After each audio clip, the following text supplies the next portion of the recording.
Welcome back everybody, Kai Swans here, back again with Carmarthen Town in Football Manager 2017, and since the last episode, an 8-2 humiliation against FC Copenhagen.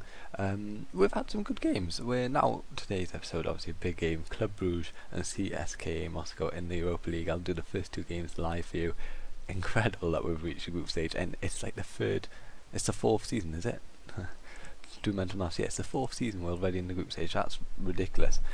We just had the biggest amount of fluke ever in beating Sheriff 2-1 in that away leg, and then also managing to really beat Carmarthen 4-2 thanks to a really late Mark Jones penalty putting us through. I don't know why I'm recapping that. That's the last few episodes. Today's episode is the other Champions League games, and as you see, our home attendance has actually increased by a fair amount due to our increase in prestige. Anyway, since the last game, it was some really tight games. We haven't smashed the Premier League. To be fair, we have had to play a lot of replacement players, so these players aren't really our best players, and they're currently playing a lot in the league. So Kevin Druids we beat 3-2. As you see, a very rotated side, full rotated 11. Sermon and Jeffcott coming off the bench. Jeffcott been promoted to the first team. He's had a couple of off the bench appearances, 3 of them. Yeah, he's not looked terrible, so I'm not too displeased with him. The next game, Carmarthen played the first team for this one. Actually, they all fit enough, and well, we only just won 2-1. They had a really early goal. Harry Goen, decent looking striker. He looks pretty good. That's about 4 of the level that they're at. Then we drew 2-2 against TNS away, which is in all essence a really good result. Obviously our first team played this game as well, but unfortunately a lot of players, Mark Jones and Lewis Short, really underperformed. But after a few substitutions and a change in tactic, we did manage to get a late comeback. Yeah, we did. Yeah, you can see there. We were 2-0 down early in the second half, and then right at the end, Jack Coates brought us back into the game. He's been really good this season. This guy here, you see. In the Champions League, 6 appearances, 6.77, not that good, but in the league, 1 appearance, 8.3. I've liked him.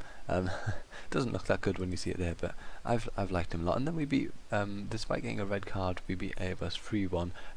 Spittle obviously suspended for his next game, really bad for us, because Spittle's a very good player. He's sort of our third choice central midfielder and our first choice centre back at the same time, so he's extremely useful to us. Bellamy should have got a hat-trick, but as you see they missed a penalty in sort of the second half, like the 60th minute-ish, which would have put us really safely on top. But 3-1 and despite a red card isn't a bad result. I'm pretty pleased, and that comes us into today's game against Club Brugge, and we're playing exactly the same team as played against Copenhagen, and the same bench, as you can see here. Green, Leek, Parry, Owen, Josh Knight, Curtis March and Lewis, the midfield 4. I've set him to defend just so that he can hopefully offer a bit more stability, and then Mark Jones and Bishop Wisdom up front. Fairly strong side. I'm not too displeased with them. You can see a lot of decent start ratings. Lewis Short sort of lets us down in that aspect, but I'm not too fussed, and yeah, we're going to get into the game against Club Brugge. Certainly an interesting tactic by them, a 4-3-3 defensive like I had last season in Nuremberg. It works really well if you get it to work well. Makes perfect sense, yeah. Most logical sentence ever said, but it's a good tactic in essence, and we're probably going to struggle against it. First highlighted goal is going their way. They're building it from deep, get it forward to their striker, who has plenty of runners off him.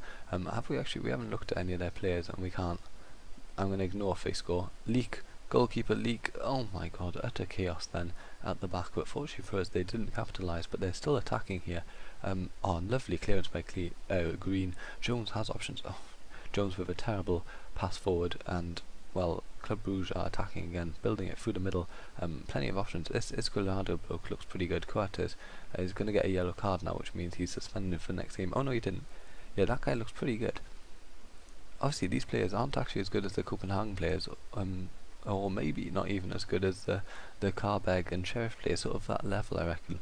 So we do have a big chance if we're looking through them. Some of them are really good though. Pina looks amazing. Yeah, oh wow, this guy's good. This guy's really good. I want him.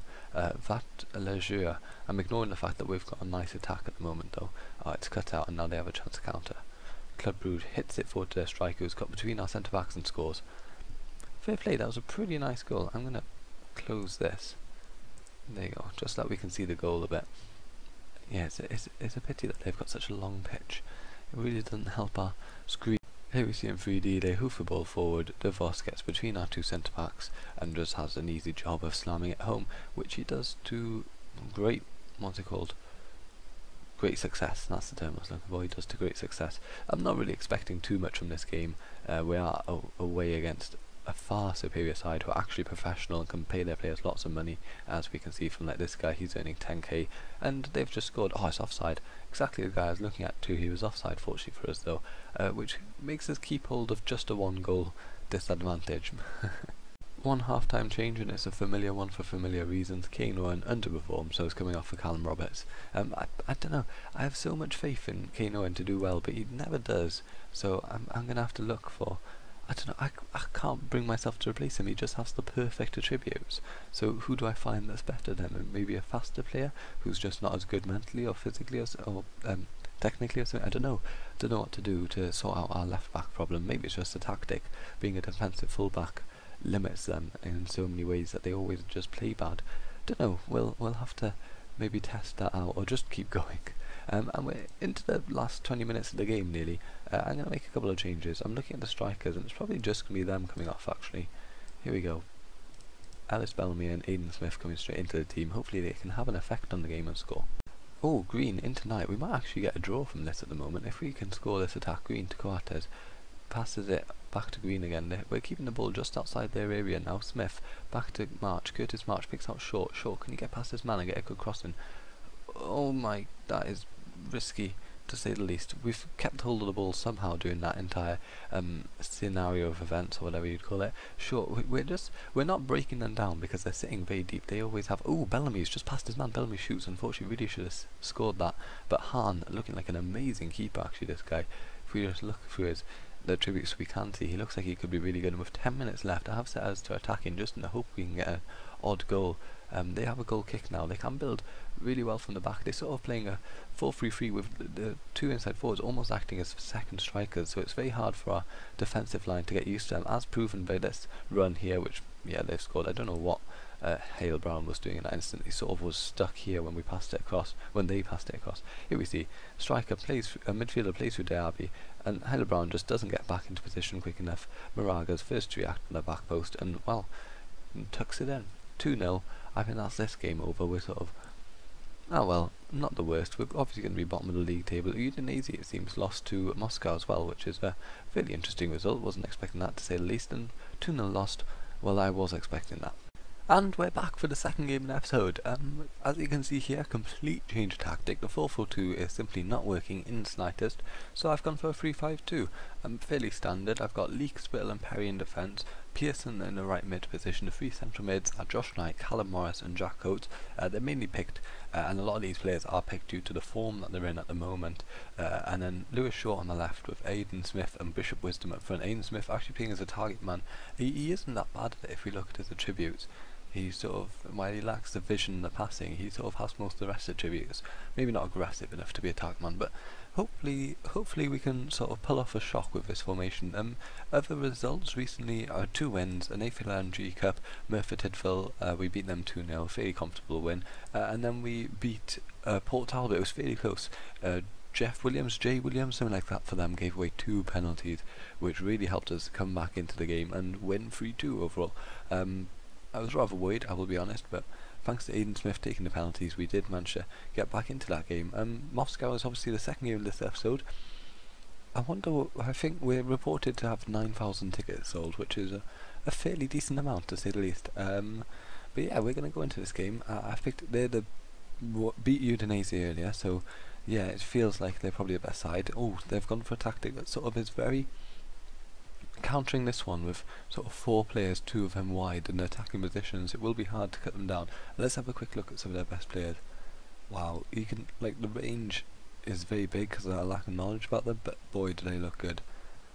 Oh wow, this guy's got a very good depth and attributes to finish. Malenko, oh, he's good. These guys on such big wages, 27k. Everybody knows Das Zagirev. He's a really good player. 81 caps for Russia at this point in the game. Vernblom, 33-year-old Swedish player.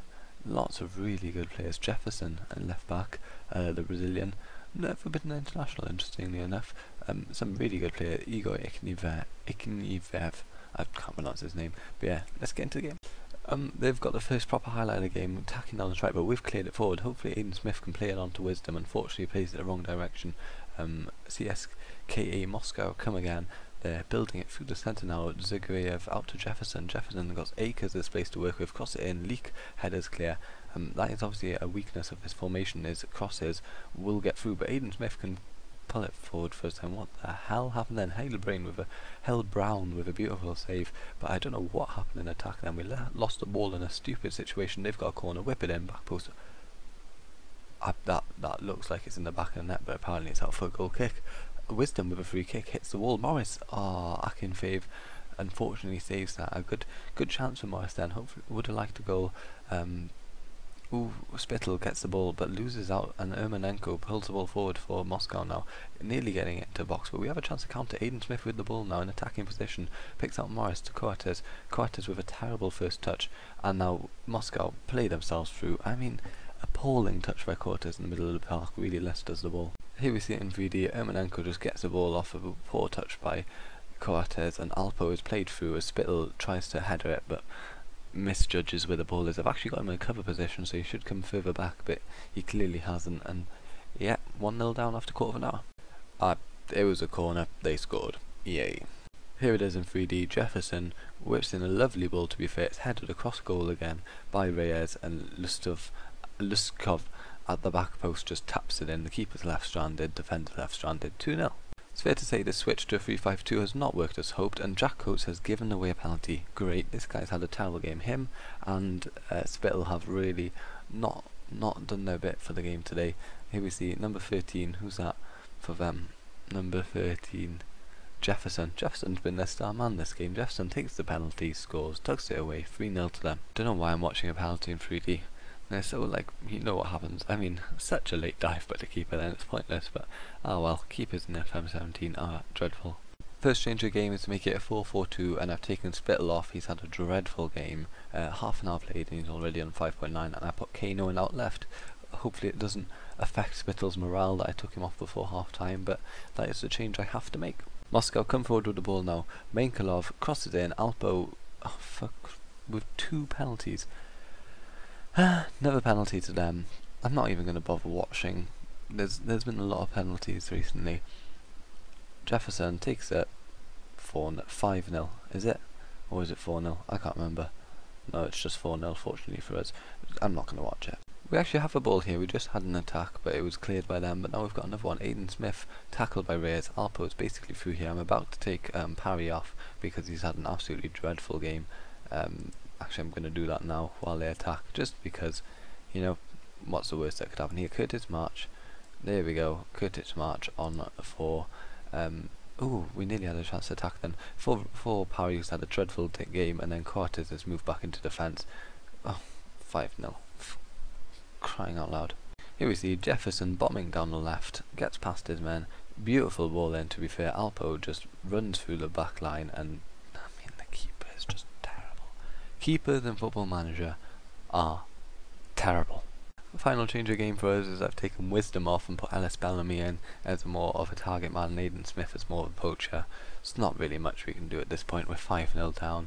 Our fans have come to this game in the masses, nearly 9,000 of them, to watch us get humiliated by Moscow. To be fair, they are a far superior side, but it's really not good enough. We have been absolutely dreadful for the entire 90 minutes here.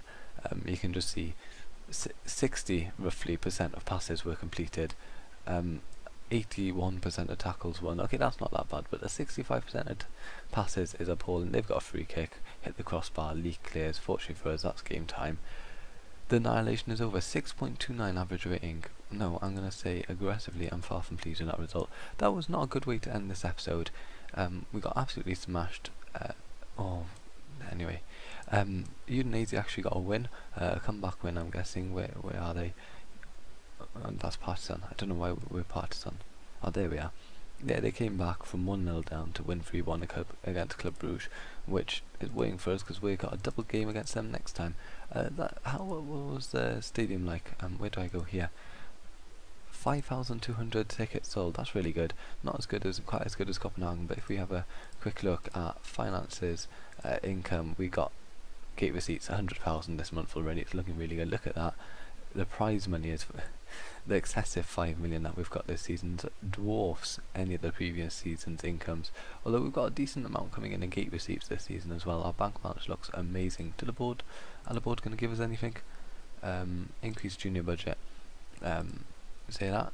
There you go. Oh, that's good. They agree it's important, so they've gone ahead and done that. Going to wait to build a new stadium. I'm going to ask for a data analysis. Scouting of next opposition. We're not doing that badly. We just lost 5-1, pal. Increased physio wages. There you go. That's good. Good news for us. Junior budget increase. That'll be good. Yeah, that's it for today. Hope you enjoyed. Thank you for watching. Goodbye.